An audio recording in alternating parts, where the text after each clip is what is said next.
Hi everyone, we're here at the Auckland Public Library today. They're undergoing heavy construction, but they are open to the public. Let's head in. Before going into the library, everyone is encouraged to check in.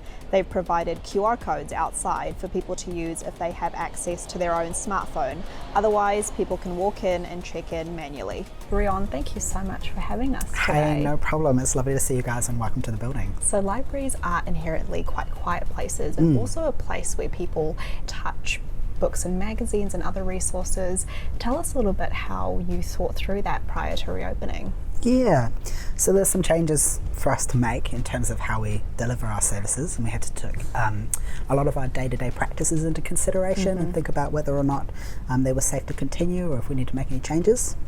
So we're not offering any programs or events at the moment, so any kind of gatherings that they usually make up the core of our library service, welcoming the community in, isn't happening. So instead we're offering a really quick service today, so it's really a place for people to come in, grab a whole bunch of books, pick up their holds or requests, use a computer to contact their family, or generally just spend a short amount of time before they head off. There are some things that we needed to take into consideration around our staff members being safe, so wearing gloves when they handle items, and generally keeping that physical distance between staff and customers, which is quite hard in our role, seeing it's quite hands-on, but it's been some retraining for us. When people are arriving, we're tending to have a bit of a chat with them to sort of set their expectation of what they can expect when they come in. So some of the services they will be used to accessing are kind of not happening at the moment, especially any that require that one-to-one staff contact or close quarters. So there is some discussions to be had around that, and we are recommending that people kind of have a short stay. So between 30 minutes and an hour seems like to be the sensible time that people are coming in and spending time before going off again. So there are some people that really rely on our space though to study, and when there's numbers are free and we have space, we'll still obviously be welcoming them in to do their thing. But for the most part, people are kind of having that shorter experience, which I think is good at the moment, until we can drop down those alert levels and it's a little bit more safe to kind of dwell and be in people's space for longer periods. Definitely quieter than usual, that's safe to say. But as the week has gone on, we've picked up, especially in the weekend, we saw a lot more people visiting. We were full up on Saturday when I normally work. So it was really lively and busy during that time. I think that we will see a change as we move through these alert levels, and obviously people are more used to working at home now than they were before, so there might be a change to people's patterns in that sense. And the best thing we can kind of do is just meet that challenge as it comes and just learn how to adapt when need be. Hopefully people will learn to use the library in new ways, and we will also be offering new things as well to respond to the current environment. And I think a lot of the libraries around Auckland are being used as hubs and places for people to work, which I think is awesome, and we see that a lot anyway. People often come and run their small business from the library. We've got free Wi-Fi, free study spaces, quiet and busy floors, so we've kind of like a one-stop shop for anything anybody needs really. So I am expecting to see a lot more of that, and maybe there's an opportunity there for development in our service. But I also expect now people have gotten more used to accessing service online, there will be a lot more uptake within the digital realm, which I think will be reflected in the coming months, which is exciting. So yeah. You're mitigating face-to-face librarian time at the moment and moving to virtual. How's that been? Yeah, it has been an exploration for us, which has been really fun. We've been keeping our social media pages really active, looking at how we can deliver book clubs online via Zoom or other platforms.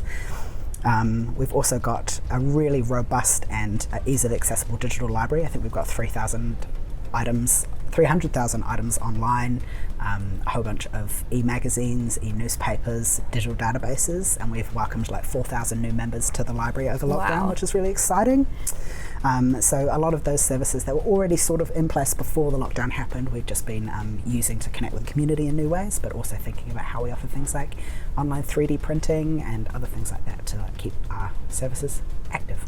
And when people come to the library, they come and stay to read or sit or study. Yeah. Have you changed the physical space to accommodate that, considering COVID-19? Yeah, so normally we're a very busy, bustling library. You said at the beginning it's often quite quiet, but it's never the case here. It's usually really busy and loud every day. We've got a maximum occupancy at the moment, so we're keeping under a certain number. We're managing that as people come in, just keeping count and making sure that people can safely physical distance. We've done things like separate our computers out to ensure that there's enough space between people so that they can spend time. encouraging people when they're studying to study within their bubble but stay apart from others. So in most of the cases we can actually communicate these just really face to face with the customer as they come in through the building, and just having those discussions as and when they arise. But for the most part everyone's been really good about it, and yeah, it's been great. What happens when someone touches a book or returns a book to the library? With the books in the library, people will come in and pick them up and have a look and then put them back down and those sorts of things. So we're not discouraging that, and I think it would be very hard for some people anyway. For the most part, it's like mitigating that factor. So with the surface to human transmission of COVID, we just have to make sure we're taking appropriate precautions. So the best defense is that hand hygiene. So it's the constant washing of hands, wearing gloves if we're using accessing materials for a long period of time. Anything that, just kind of encourages good hygiene is really the way to go. So we've got hand sanitizer around the place in like various locations. It's everywhere. Never hard to find, so you can just go and quickly sanitize your hands whenever you need to, and also encouraging our customers to do the same. So just really putting those stringent measures in place so that people can feel confident that they're as best protected as possible. So. And not all of the libraries in Auckland opened up at the same time. I know that some are still closed. Correct. What was the decision behind that?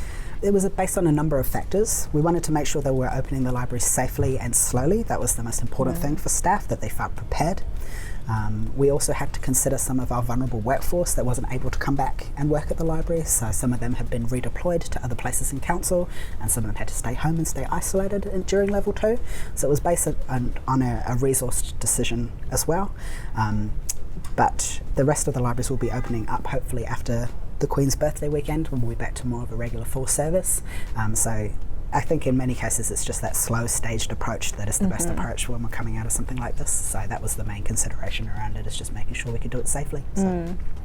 And with visitors coming in now, have you seen a change in the demographic of people coming in?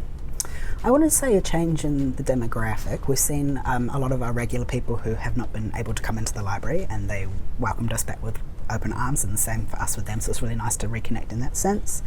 There's a few less people in the CBD as per usual, a little less people at work in the local buildings around the area, so there's less of that demographic coming in, but we're still seeing people coming in to regularly study or use the space as they normally would. There's few more considerations now that we're unable to do so. Until we can start running programs and events again, that's probably when things will start picking up, and people will start coming back and using it as per usual. So. And being the team lead for Unique Experiences, what can people look forward to in the next couple of weeks coming into the library? We've learned so much from learning to deliver things online. There'll be a lot more opportunity for people to connect with us in that way, and I hope to run as many programs and events as possible in the online space, which I think is really cool. But as the library opens back up again, they'll be able to access the makerspace and hopefully start coming back to some of those regular things that we do here, and hopefully some events in a post-COVID world that teaches us about the new normal and how we can expect to go forward. So.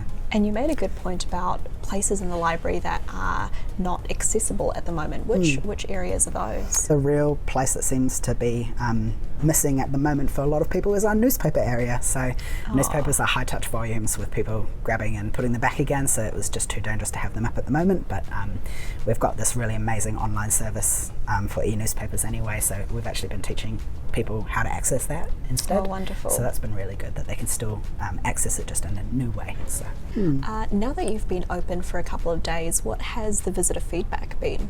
Yeah, mostly thank goodness. We've missed you, and I've had these books for a month now and I really need new ones.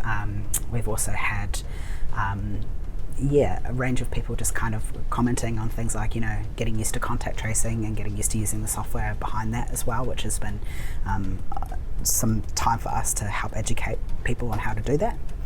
Generally, feedback has been good though. I think people are nice to have a sense of normality in their lives, and often people who visit the library are regular users of it, so it forms quite a large part of their social life, and also especially those vulnerable folk who are perhaps isolated at home will often come to this place to feel connected to others.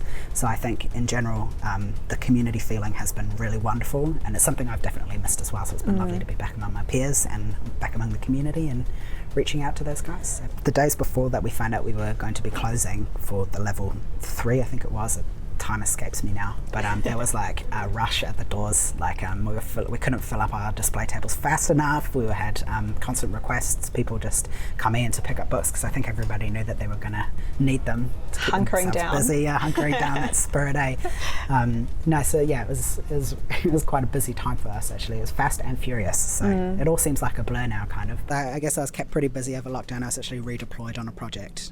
Me and a bunch of other librarians made welfare checks and welfare calls to over 15,000 vulnerable elderly. For other library and GLAM professionals out there that are listening to this and they're planning for reopening, what advice would you give them?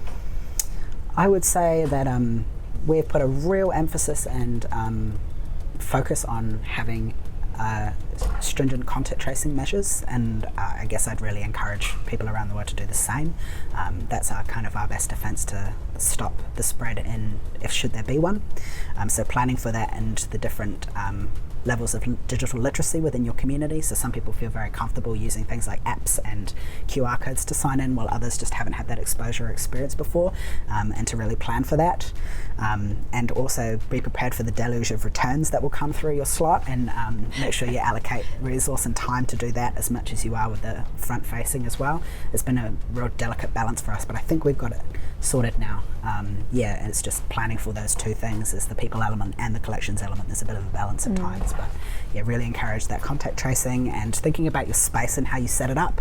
Are there ways that you can create more distance between the shelves or the computers, and just kind of make it really easy for people to see where they need to go to do what they need to do, and just have those physical indicators as much as possible. The library is looking amazing. Thank you so much for having us. No problem, it's lovely to be here, and thank you for coming in and visiting. As a special treat before we go, Rion's going to take us on a quick basement tour to see where all the books hide when they're not on the visitor-facing floors.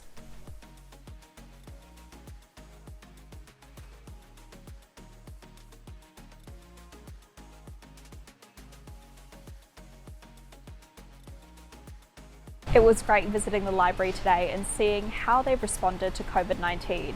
Also really fantastic to hear how they were kept busy during lockdown and how they've supported Auckland's community. Thanks so much, Auckland Library. It was such a treat.